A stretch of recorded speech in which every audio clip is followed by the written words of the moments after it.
बिस्मिल्लाहिर्रहमानिर्रहीम। Dear students, आज का जो टॉपिक है वो हम क्लास 8 की यूनिट नंबर 8 ज्योमेट्रिक ट्रांसफॉर्मेशन से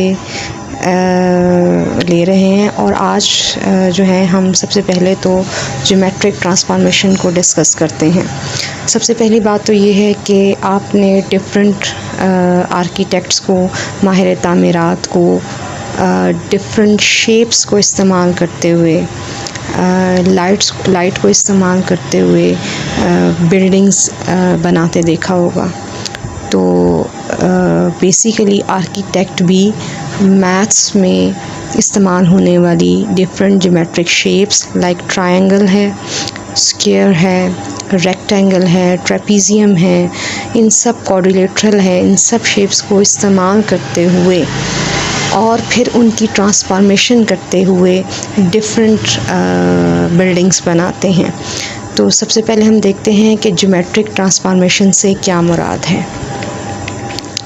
ज्योमेट्री के लफ्ज़ से निकला है और ज्योमेट्रिक से मुराद ये है जो डिफरेंट शेप्स ऑफ मैथमेटिक्स, जिसमें हम कहते हैं कि मैथ्स में जो डिफरेंट शेप्स इस्तेमाल होती हैं और डेली लाइफ में जो डिफरेंट शेप्स इस्तेमाल होती हैं, लाइक ट्रायंगल है, आपका स्क्वायर है, आपकी रेक्टेंगल है, आपकी क्वाड्रिलेटरल्स हैं, जितनी भी इन सब शेप्स को इस्तेमाल किया जाता है।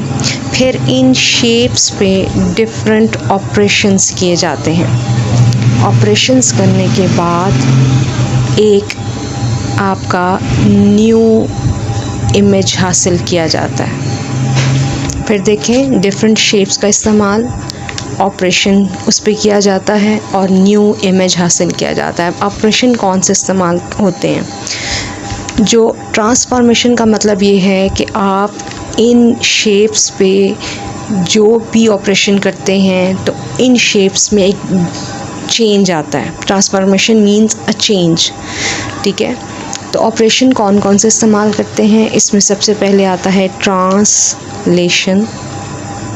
नंबर 2 पे आप रिफ्लेक्शन का इस्तेमाल करते हैं।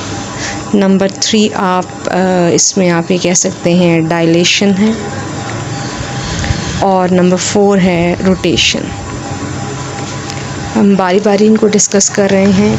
ट्रांसलेशन से मुराद ये है कि कोई भी शेप है उसको आप ड्रैग करें in a straight line, along a straight line. For example, आपके पास अगर ये स्क्वायर है तो मैं इसको इसी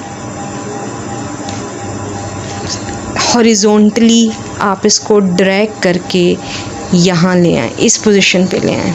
अब जब आप इसको ड्रैग करते हैं तो इसके शेप में कोई तब्दीली नहीं आती। हाँ, इसकी ओरिएंटेशन तब्दील हो जाती है, इसकी पोजीशन तब्दील हो जाती है। ये आप अलोंग हॉरिजॉन्टल लाइन भी कर सकते हैं, वर्टिकल लाइन भी कर सकते हैं। तो ये dragging of a shape along a straight line, it is called translation. फिर आ जाएं रिफ्लेक्शन पे। अच्छा, ये जो पहली वाली शेप है, जो ट्रांसलेशन से पहले वाले शेप को आप कहेंगे प्री इमेज, और ट्रांसलेशन के बाद जो शेप आपके पास आएगी उसे हम कहेंगे इमेज। अच्छा, फिर हमारा अगला जो टॉपिक है वो है रिफ्लेक्शन। आपने अक्सर देखा होगा कि जब आप नदी के किनारे खड़े होते हैं तो आपका अक्स पानी में नज़र आता है और हूबहू वही अक्स होता है। आप मिरर के सामने खड़े होते हैं तो आपको अपना ही अक्स नज़र आता है, हूबहू वही अक्स नज़र होता है। तो इसमें जो रिफ्लेक्शन में जो मेन चीज़ है वो ये है कि इसमें जब आपकी एक मिरर लाइन कहलाती है। अगर आपका एक शेप आपकी यहाँ पे है और इसके सामने ये जो, अगर आप इसके मिरर, लेट सपोज़ कि मिरर लाइन है, तो आपको सेम इमेज आपको नज़र आता है। जितने डिस्टेंस पे आपका ये बॉडी है उतनी डिस्टेंस पे इसका इमेज बनता है। तो this line is also called a mirror line. Dilation से क्या मुराद होती है कि इमेज को, जो भी आपके पास ऑब्जेक्ट है, आफ्टर डायलेशन या तो वो ऑब्जेक्ट इनलार्ज हो जाता है या वो रिड्यूस हो जाता है। यानी डायलेशन में आफ्टर डायलेशन जो ऑब्जेक्ट है वो या तो आपका बड़ा हो जाएगा, इनलार्ज हो जाएगा, या वही ऑब्जेक्ट आपका रिड्यूस हो जाएगा, छोटा हो जाएगा। रोटेशन से अच्छा, रिफ्लेक्शन की एक और बात आपको मैं बता दूं यहाँ पे कि रिफ्लेक्शन में लफ्ज़ इस्तेमाल होता है फ्लिप्ड का। फ्लिप्ड, ये रिफ्लेक्ट करना, ये फ्लिप्ड करना। फ्लिप्ड का मतलब होता है पलटाना, कोई चीज़ आपने पलटा दी, जैसे मैंने अपने हाथ को पलटाया है, ठीक है, अलोंग अ सर्टन लाइन। अब जैसे ये है, मैंने अपने हाथ को पलटा दिया ऐसे, तो ये लफ्ज़ इस्तेमाल होता है रिफ्लेक्शन के लिए। रोटेशन से मुराद ये होता है कि किसी चीज़ को आप रोटेट कर रहे हैं। रोटेट से मुराद कि अगर आपके पास